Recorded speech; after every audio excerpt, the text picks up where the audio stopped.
back into Talking Fitchburg. Joining me today from the Fitchburg Fire Department is your chief, Joe Polvemacher, and emergency manager. Yeah, I always leave that out, but you got a guy of many titles. Well, I think one of the things that we have to consider is the overall readiness for just about anything that comes into our city. So, emergency management director is something that we have available in the city. It's the position that I also fill that allows us to work directly with folks like Dane County and the state, and even the feds if needed. If we have something of significance that requires us to do a little bit more than we typically do on a day in, day out basis. My gosh, look at this guy. He is, like, has this written down. Like, it's right here. It's right here. Love my job. We're going to be talking today about fire prevention. We're going to test that theory today. Fire prevention. This year's theme is Cooking Safety Starts With You. Cooking fires is something that we've talked about a lot. Some reason in Fitchburg, and it's not unique to Fitchburg, but we see or respond to a lot of cooking fire or cooking related incidents. So I don't know. I feel like this year is this is the year for us to be talking about this. So cooking safety is something that is prevalent throughout the United States. Obviously, the National Fire Protection Agency has identified it as a concern to the point where they made it their motto this year. And one of the things that we know is that these fires have a tendency of being preventable. Now, there's a number of different things that go into it, right? It could be general housekeeping around the stove. That's sometimes an easy one. But we also talk about things that actually involve the individual. And we've got a lot of people who work multiple shifts, maybe work third shift. They're tired. They're hungry. They put something on the stove, well-intended, maybe just want to sit down and fall asleep. Those are the types of things that we see.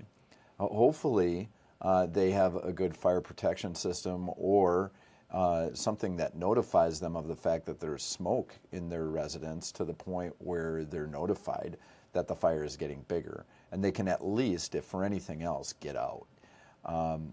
The thing that we want to just hone in on is the overall message that cooking is a deliberate process, something that you need to stay aware of.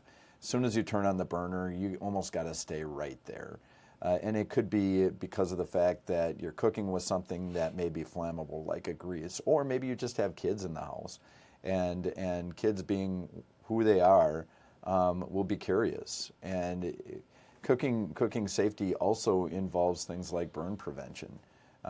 And those are the messages that we want to try to get out and provide as much information as possible.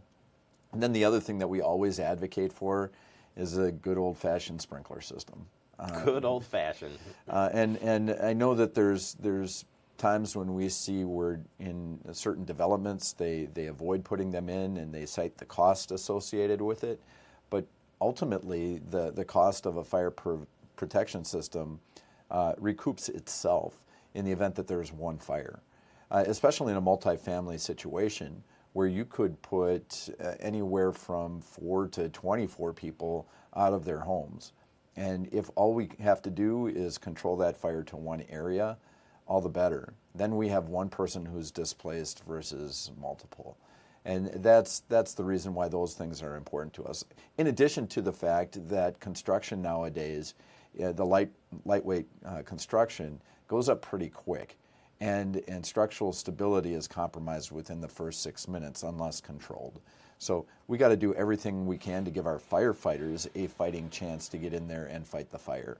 Cooking safety allows us to maybe address that through some community risk reduction and prevention efforts. Stop the fire before it starts. And actually, I jumped the gun here because I told you I'd ask you what's Fire Prevention Week. But more importantly, the messaging every year for fire prevention, they pick a theme, but ultimately, why is it important that we dedicate a week to fire prevention? And actually, we've morphed that. It comes across as Fire Prevention Week. It's always been billed as Fire Prevention Week, but typically October is the month where many fire departments are presenting and doing what they can in order to address the fire prevention message. And so the reason why it happened in October is that's when the Great Chicago Fire was. Coincidentally, also the Peshtigo Fire, which was even more intense than the Great Chicago Fire. And so with that, the Fire Protection Agency has looked at that as being an appropriate time to share a message about fire safety based on our history. Well, and you think about it, we're in Wisconsin especially, we're getting into the winter time, so we're having to change the seasons. Good time to be checking things for heating, out of the cooling season into the heating season.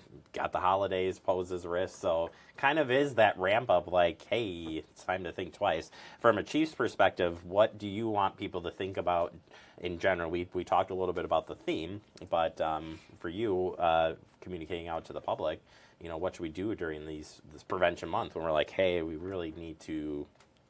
So we take a look at what we've responded to throughout the course of the year.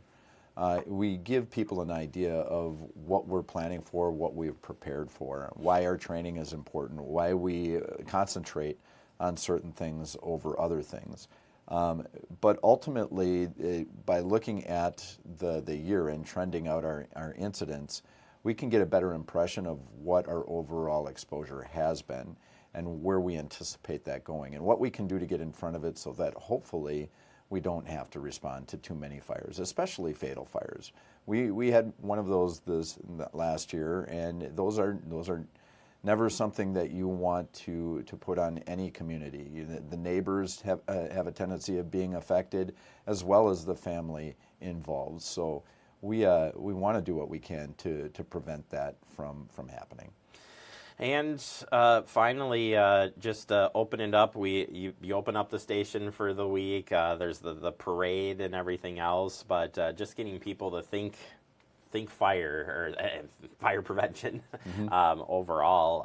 How can people get involved in whether partaking in some of the great events that are happening around the area or just starting at home and doing some prevention stuff? So I think now is a really good time to start thinking about what you have in your home and what you've done to prepare in the event of a fire. I mean, nobody thinks that this is ever going to happen to them. And I say that knowing full well that we have people that are prepared, but ultimately it's something that you see happening to other people versus yourself until it does.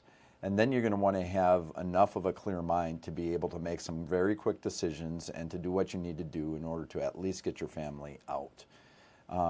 And that's a number of different things that go into what our overall preparation is. All right. Well, I would be remiss not to say, how can people stay in touch with things that are going on in the department? You got a great newsletter now that you're putting out, but to stay up to date on what's happening and key information, how can they do that? Yeah, the newsletter is new this year, and we publish a newsletter every month.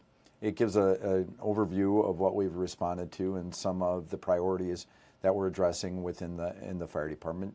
That's a document that we use for internal and external communication. Then the other thing is our social media presence. We do actively participate with our posts on Facebook. We interact with the city so that whatever the city is doing, we do our best to involve ourselves in those things.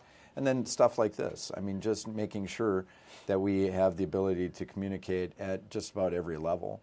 We're always looking for ways to improve that too. So if there's something that somebody wants from us, from a community involvement level, it's really just a matter of reaching out. We've done things as far as talked with community organizations, neighborhood associations, those types of things to just give people an overall respect for what they provide to us with their tax dollars. Well, and you guys are pretty good at being out at a lot of community events, so it's an opportunity for the community to come ask questions, talk to you too. So I think do a great job of getting out there. It's not always advertised that you're out there, but you're there, and that's another great outreach piece for you. Although we have a tendency of being busy, we look for ways to say yes, right? I mean, we look for ways to say yes. We can participate in that. Sometimes the amount of time that we can spend at any one given outing may be limited, but we want to at least show up and show that we support the community as much as the community supports us. All right, Joe, thank you for sharing the great information. Again, check the website, social media, and we got to get you on the show. Just keep having you come down. And okay, I'll be here tomorrow. So you'll be hosting from here on out. Yeah, I'm stepping down. All right. Thank you so much, Joe. Appreciate it. My pleasure.